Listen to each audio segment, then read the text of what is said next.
2025년에 김포 호수고등학교 신입생이 되신 여러분들 반갑습니다. 저는 김포 장기동에서 퍼스널 에듀 학원에서 수학을 가르치고 있는 이태환입니다. 자, 오늘 영상의 목적은 무엇이냐면 2025년 개정 교육과정 또 신설고등학교에 재학하게 되신 여러분들을 위해 수학 내신 공부를 어떻게 효율적으로 할 수 있을 것인가에 대해서 얘기를 나눠보려고 해요. 일단 신설고등학교 같은 경우에는 여러분들 관연도 정보가 없고 하기 때문에 굉장히 당혹스러우실 수 있어. 그렇지만 김포 지역 같은 경우에는 2024년에 신설고등학교도 있었고 또 근처에 많은 고등학교들이 비슷한 성향을 띠고 있으므로 우리가 대비해 볼 수는 있다가 포인트예요. 자, 보시면 평균이 66.5, 뭐 표준 편차 이런 건 보시면 되는 거고 A등급이 9.3%입니다. 10%가 약간 안 돼요. 자, 물론 장기고의 경우에는 시험이 약간 어렵다 보니까 A등급이 6% 정도. 자, 그다음에 뭐 김포 제1고나 운양고 같은 경우에는 뭐 A등급이 한 17%, 14% 정도로 약간 많은 편이나 오늘은 10%를 기준으로 말씀을 드릴 거고 우리가 1등급을 받기 위해서는 10등급 이내가 돼야 되니까 우리의 목표는 절대등급 A, 즉 원점수 90점이다. 수행평가 1차 지필평가, 2차 지필평가를 합쳐서 원점수 90점이 목표다. 자, 이렇게 생각해 주시면 될 것 같아. 자, 그러면 원점수 90점을 달성하기 위해 지필평가와 수행평가 비율은 대충 어떻게 될 것인가 보실게요. 지필평가와 수행평가 비율이 50대 50으로 작년 신설고등학교는 책정이 되어 있었는데 이것은 뭐 학교마다 약간은 다릅니다. 김포 호수고는 아직 공지사항이 없기 때문에 자, 지필평가 60에 수행평가 40인 곳도 있으나 저는 이제 50대 50으로 설명을 한번 해볼게요. 자, 50대 50이라는 것은 이런 뜻이야. 지필평가가 50점 만점, 수행평가가 50점 만점. 자, 그럼 수행평가는 그냥 50점이 50점으로 들어가는 것이고 자, 지필평가는 1차 지필을 100점 맞으면 25점을, 2차 지필을 100점 맞으면 25점을 받는다는 얘기니까 우리가 80점씩을 받는다면 곱하기 4분의 1을 했을 때 원점수가 된다라고 생각해 주시면 돼. 자, 80점을 받게 된다면 우리는 20점을 획득하게 되겠지. 자, 그럼 여러분들께서 수행평가를 일단 만점을 받으셨다는 가정하에 이렇게만 받아도 총 원점수는 90점이 되죠. 이러면 뭐다? 절대등급 A 안에 들어오는 약간 10% 안쪽을 기대해 볼 수 있다라는 것입니다. 자, 그러면은 이런 정보에 맞춰서 우리가 효율적으로 수학 공부하는 방법을 한번 알아보자고요. 자, 물론 자기가 공통 수학을 몇 번 돌려서 나눈 수학을 좀 친다 하시는 분들은 이런 전략 따위는 필요 없겠죠. 지금 이 영상은 자기가 아직 공통 수학을 시작을 안 했거나 아니면 방학 때 공통 수학을 한 번 정도만 돌려봤다 하시는 분들한테 굉장히 도움이 되실 거고 자기가 공통 수학을 좀 친다 하시는 분들은 심화학습 공부하는 방법부터 들으시면 돼요. 자, 그래서 원점수 90점을 맞기 위한 우리의 필요 점수를 좀 알아봤고요. 그러면 이제 우리가 수업을 어떻게 하면 되느냐, 수학 공부를 어떻게 하면 되느냐. 자, 첫 번째로 뭐 개념 수업이 이루어져야겠지.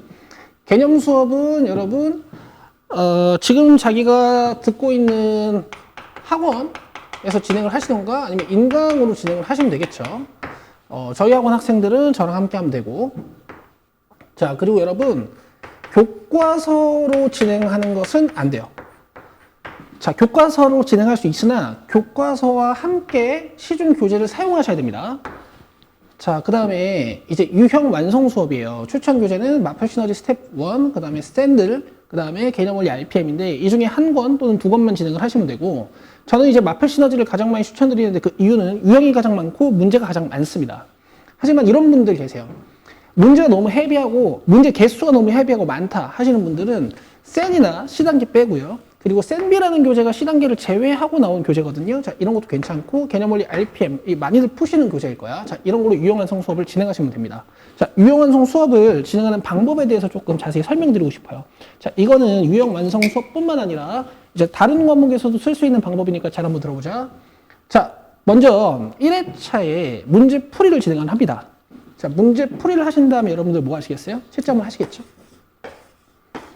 자, 채점을 하신 다음에 한 번 고쳐요. 자, 한 번 고치게 되면 맞는 게 있을 거고 또 틀리는 게 있을 거고 죽어도 모르겠다 하는 문제들이 있을 거야.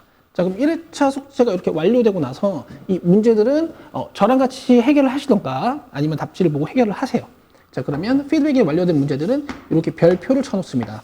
만약에 X로 남아있다라는 것은 우리가 해결이 안 된 문제들이겠지.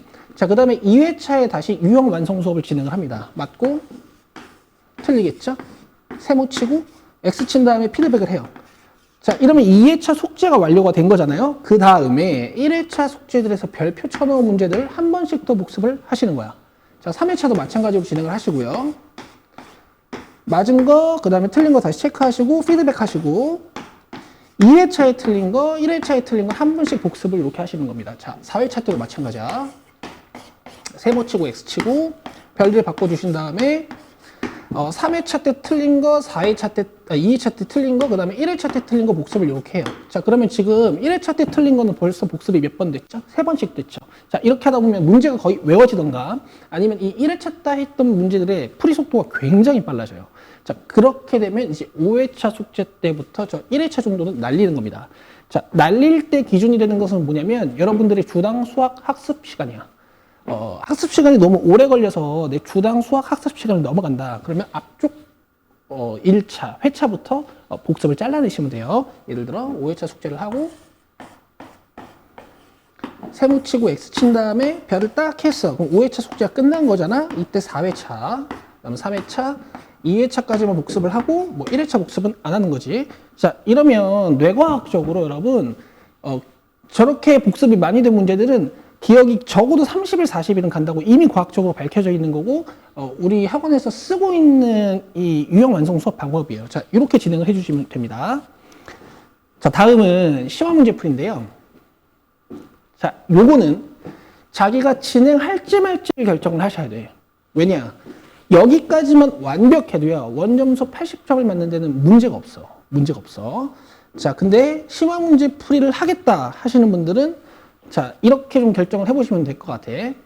내가 중학교 때부터 수학 공부를 좀 했었고, 또 공통 수학을 이미 여러 번 돌려봤는데 내가 고작 원점수 80점, 지필평가 80점을 위해서 수학 공부를 한다라는 게 자존심이 상하시는 분들, 요걸 진행하시면 됩니다. 자, 일단 평가원 교육청 기출이 진행이 돼야겠죠. 저는 이제 21년도 이후 기출부터 애들이랑 풀고 있는데요. 고등학교 1학년 3월 모의고사부터 뭐 3월에 공통수학은 나오지 않지만 어쨌든 고등학교 1학년 3월 모의고사부터 고등학교 2학년 3, 4월 모의고사 정도까지 공통수학 1 중간고사 범위에 맞는 단원들의 문제들만 따로 뽑아서 공부를 하시는 거예요.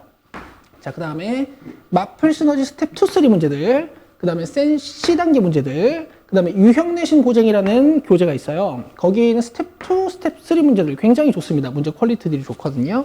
자, 이 문제들을 유형 완성 수업한 것처럼 진행하시면 되는데, 자, 여기서 주의할 점. 얘네들은 적어도 4월 2주차까지는 끝내거나 4월 2주차가 넘어가면 잠깐 멈추셔야 돼요. 잠깐 멈추시고, 자, 마지막은 마무리 단계로 들어가셔야 됩니다. 자, 보통 4월 23일, 4월 24일 같은 4월 마지막 주에 여러분들은 중간고사 1차 지필평가를 보시게 될 텐데, 자, 다시 돌아가셔서 학교에서 풀었던 교과서 중대단원 문제들 중에 내가 놓친 것은 없는가? 지학사 교과서니까 잘 보셔야, 지학사 중단원 대단원 문제를 잘 보셔야 된다는 얘기야. 자, 그 다음에 유형완성 수업에서 내가 쳤던 별들 있죠. 지금쯤이면 굉장히 저 별들을 복습하는 속도가 빨라졌을 거기 때문에 다 복습하는데 전혀 문제가 없고요. 푸시다 보면은 자기가 다시 놓치신 것들이 있을 거야. 그리고 시험의 줄을 이루는 난이도는 사실 얘네들이기 때문에, 자, 마지막 마무리는 이 두 개를 꼭 봐주셔야 돼요. 자, 그 다음 관연도 근처 학교 기출 문제들을 이용해서 모의고사를 진행하신다든가 해서 마무리를 하실 수 있겠죠. 자, 마지막으로 마치면서 이제 여러분들 방금까지 했던 얘기를 좀 종합해 드릴게요. 자, 일단 수행평가를 깎인다는 것은 상상도 할 수 없는 일이야. 절대 안 됩니다. 수행평가 한 3종 정도 깎이면요, 같은 실력을 가진 친구들을 지필평가로 절대 따라잡을 수 없어요. 잘 알고 계시고요. 자, 그래서 저희 학원에서는 학교별로 수행평가 대비를 하고 있습니다. 하기 힘드시면, 스스로 하기 힘드시면 도움을 받으시면 좋고요. 자, 두 번째, 유형완성 수업은 완벽히 해야 돼요. 아까 제가 말씀드렸던 공부 방법 굉장히 좋거든요. 무한복습법이라고 하는데, 자, 완벽히 한다는 것은 무슨 뜻이냐? 일단 문제풀이 속도가 굉장히 빨라야 됩니다. 여러분, 공통수학 1, 중간고사와 기말고사는 잘 들으세요. 시간 싸움이에요. 결국에는 시간 싸움이기 때문에 문제풀이 속도가 굉장히 빨라야 됩니다. 문제를 보자마자 시작할 수 있는 기계적인 풀이가 필요해. 아시겠죠? 자, 그 다음에 세 번째로 심화 문제풀이 평가원 교육청 기출 정도는 보시면 좋고, 자, 마무리 잘 하셔서 시험 잘 보시면 되겠습니다. 우리가 이제 연이 되어서 같이 공부할 수 있게 된다면 제가 최선을 다해서 도와드리도록 할 테니까 많이 관심 가져주세요.